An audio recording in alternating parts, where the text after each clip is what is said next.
Greetings, traveler.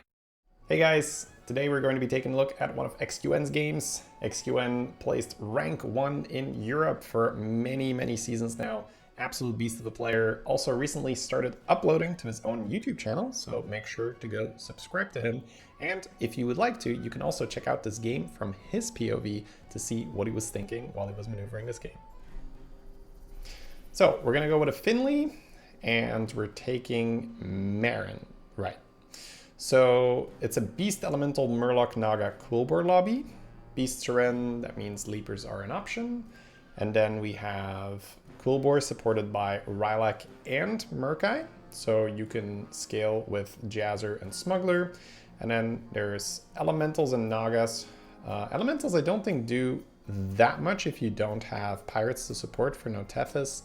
But at the same time, if you get a trinket such as Lava Lamp, you can still APM quite well, so it's viable. I would say Nagas are probably the least important type in this lobby. Here we saw that he didn't freeze a Bedrock pair, which makes sense because the rest of the shop was so bad. Here I would even consider level and chef, but the fact that he threw it on the... Yeah, it's probably better to just get the alley and then roll, because you'd have to sell the Molten Rock, which doesn't really make sense. Molten Rock is fair. So the first trinket turn is coming up because we're Marin. So that's turn 5 instead of turn 6. That makes it harder to level if we're going to take an expensive trinket. So we'll see what he gets offered. He got a Party Elemental though. That's super good. Goldenizer Wallet. I don't think I'm leaning Fellblood here. Yeah. Ooh, Cycle to Sally here is so much tempo. And then you can still level. That's nice. So if you have a Party Elemental and a Molten Rock, right, a Celemental is essentially free here because he was going to waste 1 gold anyway for leveling. And being able to take a Goblin Wallet on turn 5 is so good. He's going to start making so much money. All right, beautiful trait there. Divine Shield into the 5 damage. Not that we're weak here, so pretty comfortable win. So whenever you're Marin and you're able to level on curve, that's great. That is a little easier now because trinkets are a bit cheaper on average after some patches. So we already have a greedy trinket in the Goldenizer, in the wallet, and then we're also taking Goldenizer. I love it. But I guess in return, we're not going to level. That's fair. So just seeing if you can score another Party Elemental or so here. I guess the 2/8? No. Going for Scout. I guess, whoa, that makes sense. He has a Bedrock pair, he has a Cyclone pair, and if he hits Elemental, that's good. That's so nice that he was able to think about that so quickly. All right, we're going to lead with the Wind Furies to try and snipe that Hummingbird. That makes sense. The Scout turns into a 2-drop next turn, right? So that actually makes so much more sense. I would have taken a 2/8 sort of on autopilot because it's better economy than the Scout usually. But Scout actually makes a ton of sense here.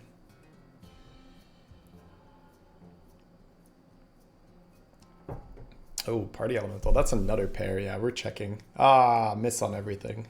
Unfortunate. I like that he instantly sold it, right? Like confirming that he was indeed gunning for a 2-drop. I don't think he's going to go oil, right? I think it's just a roll here to try and get a better unit. Hey, what's better than another pair? Ooh, Azurite. Okay, not interested. We do want that 2/6. So he's trying to figure out which pair he's selling because he's going to sell the Mercules for 1 gold. But he needs 1 more. So Cyclone pair is out, which makes sense to me because Cyclone triple doesn't really do much.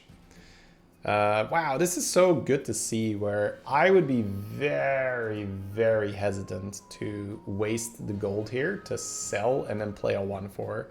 But we have double Party Elemental, we have Molten Rock, so XQN really just wants to absolutely maximize his tempo. Maybe those Party Elemental buffs make the difference. Maybe the Molten Rock makes a difference. So that's cool. That's good for me to see that sometimes that's okay to waste that extra gold. It's really more an investment than it is waste. And there's our triple, of course. Level roll. Try to triple. Okay, yeah, anomaly is effectively 1 gold here because if you were gonna roll, you save the money. Thinking about opening the buddy spell here, which makes sense. Lucifron. That's end of turn, right? Yeah. So he's gonna get more money from the wallet, and he's gonna get double elemental. And again, right? Super, super defensive when it comes to his gold, where both that 1/4 and now cycling the cleave I wouldn't have done really on instinct, right? Obviously, but after seeing XQN do it, I'm likely going to be more I'm going to be more likely to invest an extra gold at the end of turn and say, you know, let's just spend it all. I've got a goblin wallet. Oh right, of course it's Lucitron. Yeah, Lucifron. He gets the Goldenizer times 2. That's great. All right, let me go sit for a bit.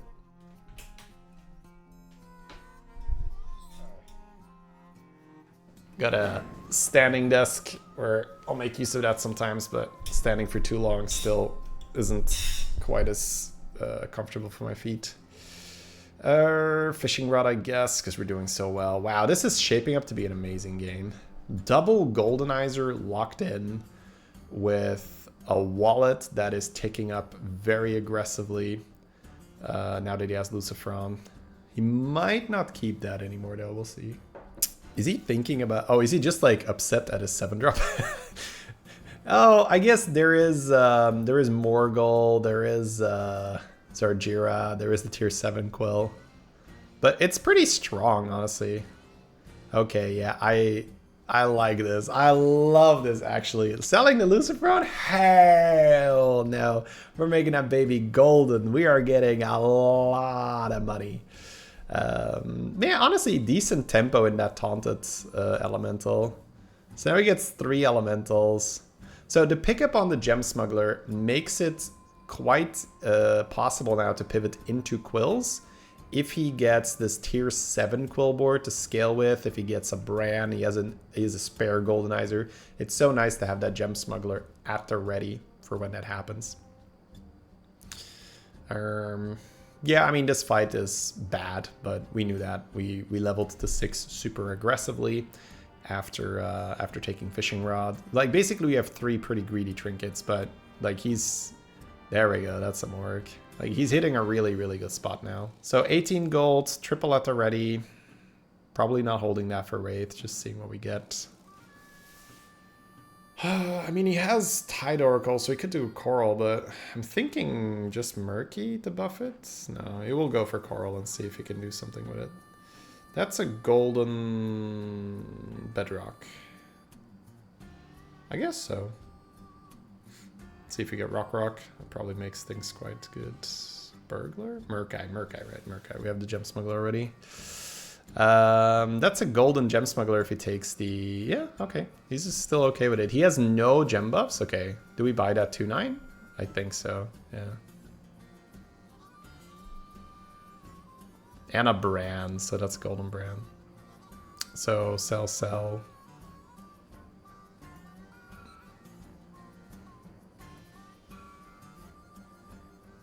Game seems to be a little slower here. I'm not sure what's causing that. Maybe that was some lag during the Twitch stream or so.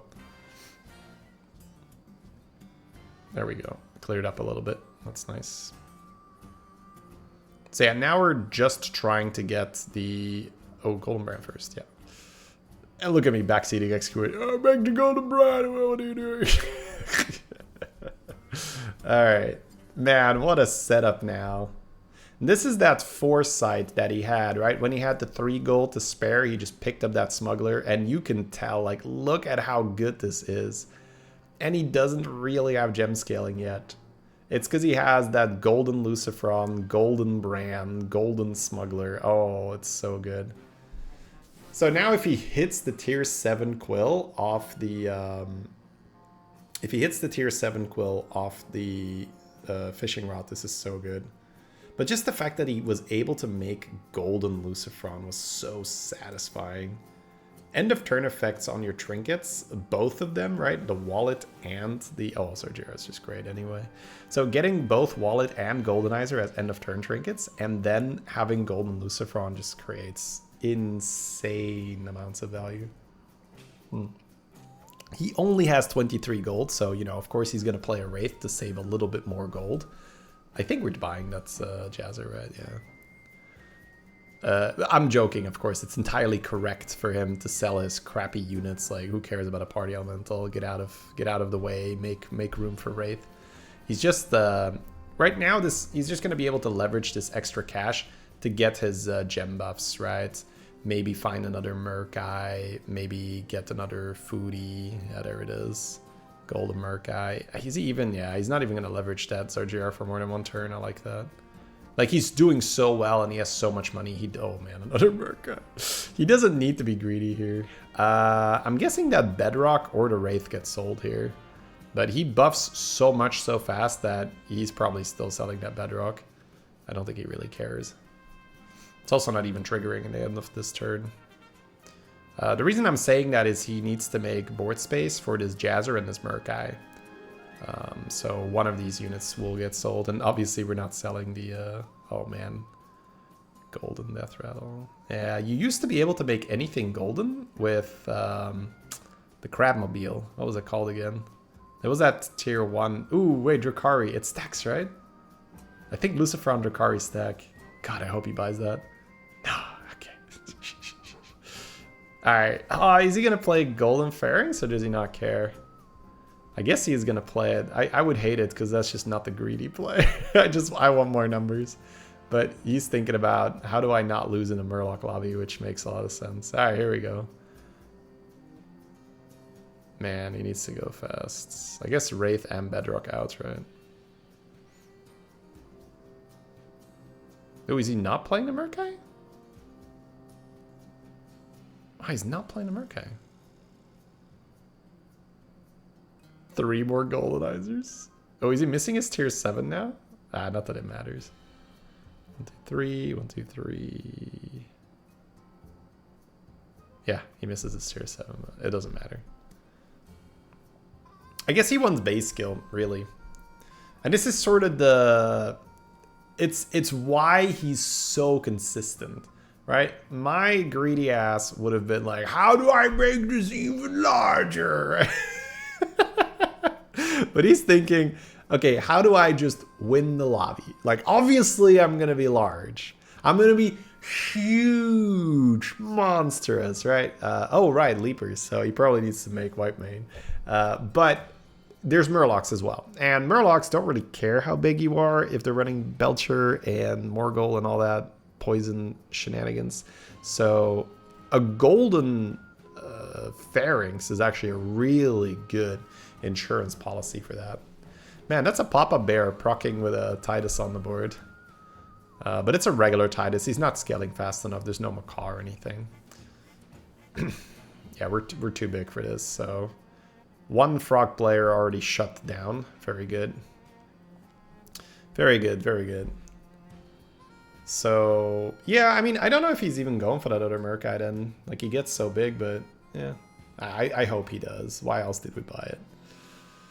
Like, everything's golden as well, right? So, I guess he has to see if there's, if there are Leaper players. We just go for golden white mains, I suppose. Golden base skill to pull the Oracle. Yeah. All right. Well, he has got 32 gold, and I love. Look at this, guys. Like, this is so important. Where he is really spending his time now to figure out, okay, what am I actually doing?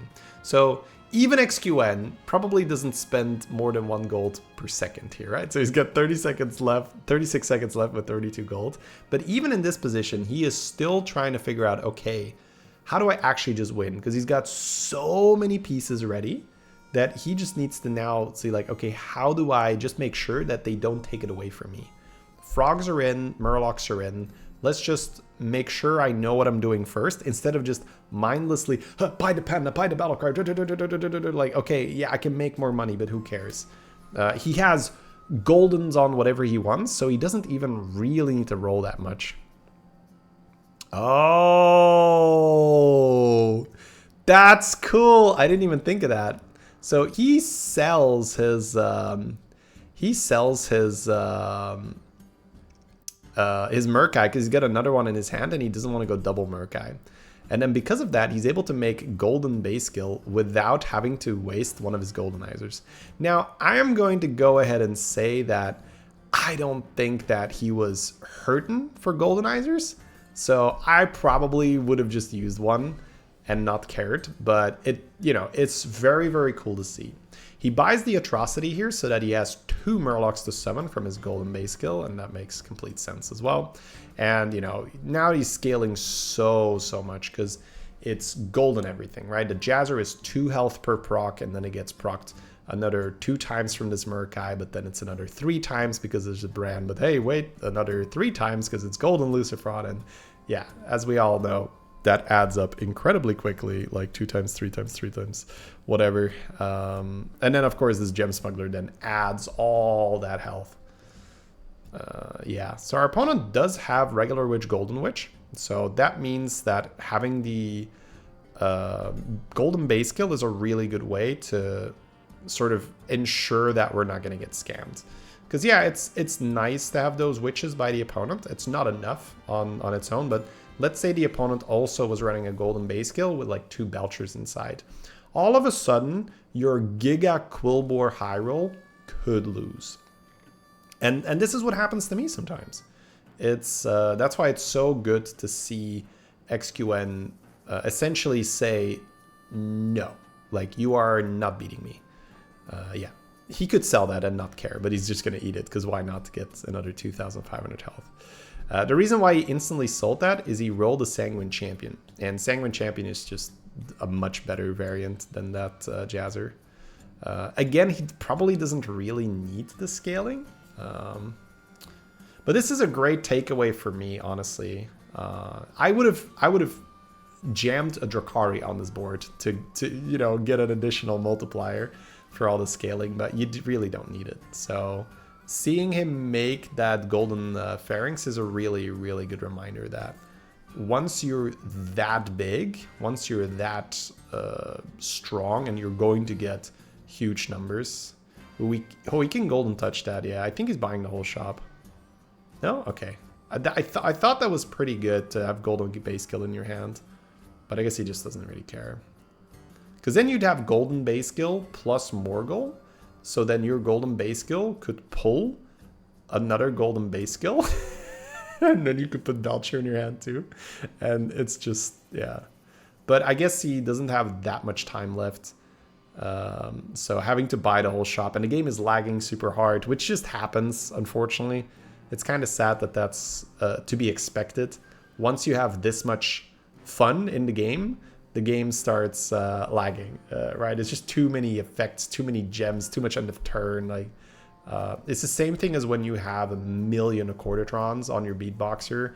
The game just slows down. It's like a hassle to start rolling and stuff. So if he has to buy that whole shop and then proc, then like, cause basically that's the end of his turn. Oh, just look how big that is now. Now he gets a little bit more damage on his gems as well, because it's a golden tier 7 quill. Oh my god, dude. Look at this. Oh, absolutely unethical.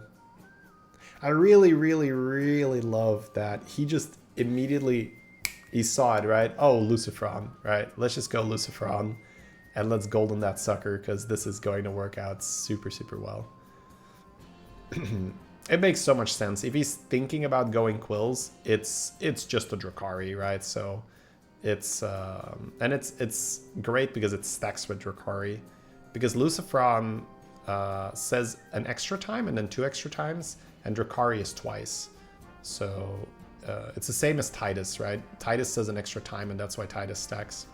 Okay, so we taunted that Belcher, which means we're gonna pull that Belcher now.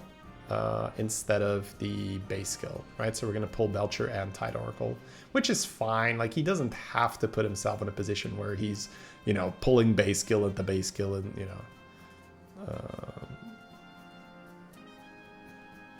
Slither Spear gets bought because he's making... Oh, he's going for the golden now.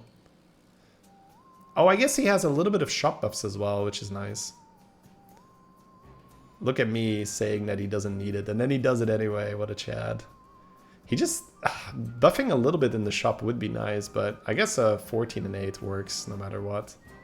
Because the Belcher is not bigger, right? The Belcher is a... Or is it also 8 health? It's got the same base health and then 2 from the taunt. Right? Or maybe he didn't play the...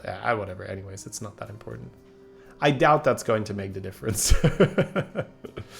I doubt that's going to make the difference. He could add another Belcher to his hand now with that Hamul.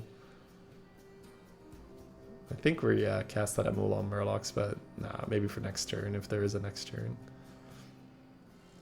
Oh, Cleave. In case it's... I guess it's... Is it Frogs? If it's Frogs, I can see the Cleave. Or I guess for Scam, right? Because Scam's the only thing he loses to. But yeah, this is just the difference between a good player and an insane player. Oh yeah, it's not Frogs, it doesn't matter. I'm a good player, right? XQN is an insanely good player.